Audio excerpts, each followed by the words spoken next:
네, 안녕하세요. 함께 성장하는 일상 낭만 부동산 플러스입니다.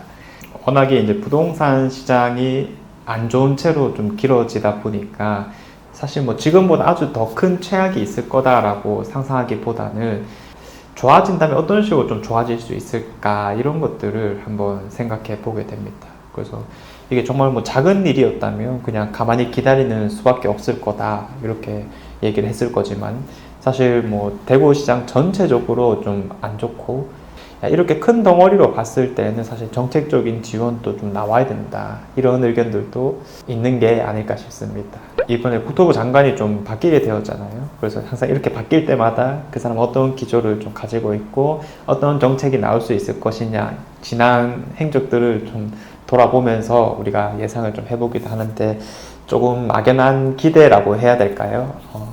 현재 상황을 좀 타개할 수 있을 만한 부동산적 정책이 나와야 된다 이런 얘기들이 나오는 게 아닐까 싶습니다.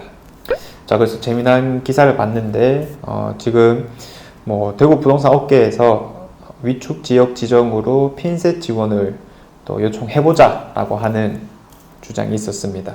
가격이라든지 거래, 미분양 주택수 이런 것들을 고려해서 실제로 위축되었거나 아니면 위축될 우려가 있는 곳을 위축 지역으로 지정하게 되는 건데 2017년쯤에 나오고 나서는 사실 한 번도 지정이 된 적이 없습니다. 실제로 뭐 조정 대상 지역이라든지 규제 지역과 같이 나온 표현입니다. 규제 지역만을 또 뭐 잡아둘 수는 없으니까 이런 위축 지역들도 한꺼번에 나온 게 아닐까 예상은 되는데 정말 오랜만에 쓰는 표현인 것 같아요. 정성적 요건이랑 정량적 요건이라는 게 있습니다. 자, 그래서 전제 조건에서 공통적으로 가야 되는 게 뭐냐면 직전 6개월간 월 평균 가격 상승률이 1% 이상 하락된 곳, 그 다음에 이 중에서 선택 요건으로 뭐 거래량이 3개월 동안 전년 대비 20% 떨어졌다거나 아니면 미분양이 직전 3개월 평균 전년 동기 대비 2배 이상 되었다거나 아니면 보급률이 너무 많다거나 이런 느낌이게 됩니다.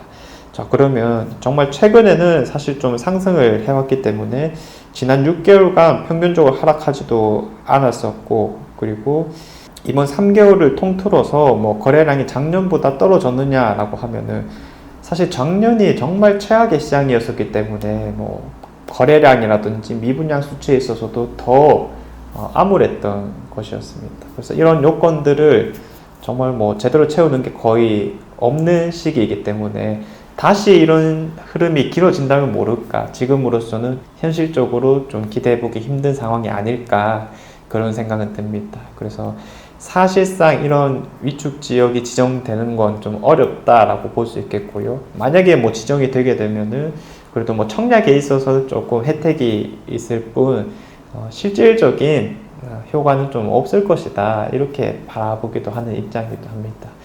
그래서 뭐 이게 단순히 청약 위축 지역이 될 수 있느냐 없느냐 보다 사실 더 중요한 거는 지금 우리 대구 시장이 무척 안 좋다라는 거고 여기에 대해서 타개할 방법은 뭔가 부동산적 관점에 혜택이 들어와야 된다 이게 주된 내용일 수밖에 없는 거겠죠. 그래서 이런 혜택이라고 하면 뭐 몇 가지가 떠오르기도 하는데 가장 대표적인 게 세금이 아닐까 싶어요. 세금도 뭐 취득세, 양도세가 대표적일 거고 취득세에 있어서는 뭐 정말 지금 시기에 사는 거 뭐 50%나 100% 감면을 해준다든지 양도세 같은 경우에는 뭐 지금 사면 몇 년간 양도세 면제하겠다든지 아니면 뭐 지금처럼 또 미분양이 많은 상태에서는 그런 미분양 아파트를 샀을 때는 양도세를 면제해 준다든지 이런 부분들이 뭐 주된 것이 아닐까라는 생각이 듭니다. 분명 내년 상반기까지는 그렇게 좋은 흐름일 거라고 예상해 보긴 힘들죠. 뭐 특히 뭐 대구에서 가장 치고 나가고 있는 뭐 범어 힐스테이트라든지 이런 것들도 이제 최고가 대비 좀 낮은 가격대가 나오기 시작했고 또 이제 뭐 범어 W 입주라든지 이런 것들까지 고려해 보면 뭐 이 단기간의 흐름이 좋지 않다는 것은 누구나 알고 있는 거다 보니까 그런 측면에 있어서는 혹시나 하는 기대감이 좀 들 수 있는 상황이 있긴 하다 이렇게 정리해 볼 수 있겠습니다. 사실 이제까지의 국토부에서의 정책을 한번 보면요 좀 조심스럽다라는 생각이 있었거든요. 그래서 뭔가 정말 안 좋은 시장에서도 이 규제를 푸는 거에 대해서 조심스럽게 행동했었고, 실제로 조정 대상 지역이라는 상황에서 우리가 제일 잘 알고 있죠. 맨 처음 해제된 곳이 우리 대구였었습니다.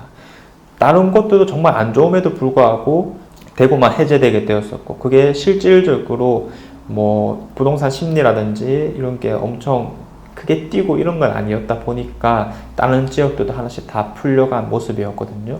그래서 딱 직전 장관의 정책 이런 것들을 고려했을 때는 우리가 이번 시장에서 뭔가 기대해 보는 게 힘들다라고 이야기를 했겠지만, 이번에 새롭게 바뀌게 되면서 그래도 혹시나 라고 하는 것들이 이제 나오게 되는 게 아닐까 싶습니다. 그래서 사실상 뭐 전체적으로 정책이 나온다면 우리 대구를 대상으로 맨 처음 나올 수도 있지 않을까, 뭐 그런 생각은 들고요.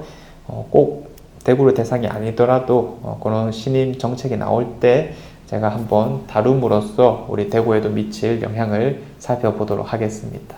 자, 그래서 다시 한번 더 거래량이 줄어들고 매물이 늘어나게 되면서 전반적으로 가격 역시 떨어지게 되는 흐름을 갖추게 되었는데, 이런 것들이 또 언제까지 이어질까? 정말 타개할 만한 좋은 부동산 혜택이라든지 정책이 나오게 될까? 이제는 이런 것들에 좀 집중을 하게 되는 시장인 것 같습니다.